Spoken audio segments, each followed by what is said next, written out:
Cold Pursuit, the remake of 2014 Norwegian film In Order of Disappearance, stars Liam Neeson as he seeks revenge for the wrongful murder of his son. If you are expecting this to be like any of Liam Neeson's revenge flicks, you are probably going to be pretty disappointed. It's not like Taken, it's not like Non-Stop. This film is its own thing. It's a black comedy at heart, very much like a Coen Brothers film. I liked this film to an extent. To me, the film never got better than it's just okay. And while the film is definitely funny, it definitely has some shortcomings that just kind of hold it back from being anything better than okay. For a film that so heavily marketed Liam Neeson being the lead in this film, he is not really in this all that much, which is kind of surprising. Neeson and the villains of this film probably get about equal amounts of screen time. I think the villains might actually get a little bit more, which kind of boils down to my ultimate problem with the film. We never really get a chance to connect with Neeson outside of his son died. I feel bad for him, but I don't know anything about his character. He's a simple man, he's kind of humble. You see that at the beginning where he's getting an award for Citizen of the Year. A lot of the story revolves around the two rivaling drug gangs. The main villain, he absolutely chews the scenery in the best possible way.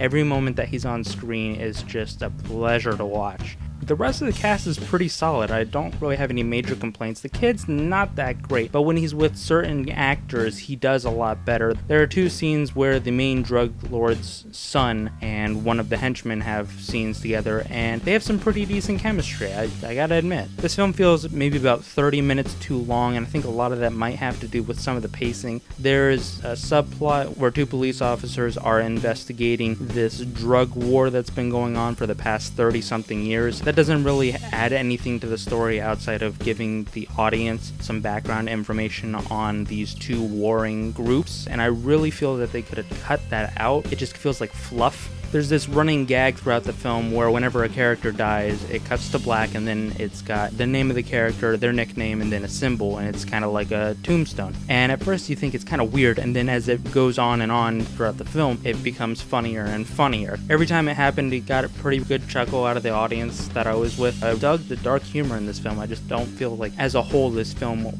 worked. There seemed to be a lot of unnecessary characters, and to be honest, it's kind of hard to root for Neeson because a lot of the stuff that happens is his fault. A lot of the situations that the characters find themselves in is directly a result of Neeson's actions, and you don't really see him that much. Like I said, you don't have a chance to really care about this character. The film's perfectly fine. If you want to catch it as a matinee, I recommend it. I just don't think that I'll give it a second viewing.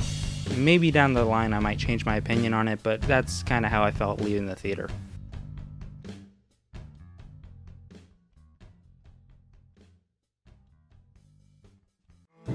Hey guys, thanks for watching this video. Have you seen Cold Pursuit? If you have, let me know what you thought about it in the comments below. Be sure to rate, comment, and subscribe, and I will see you next time.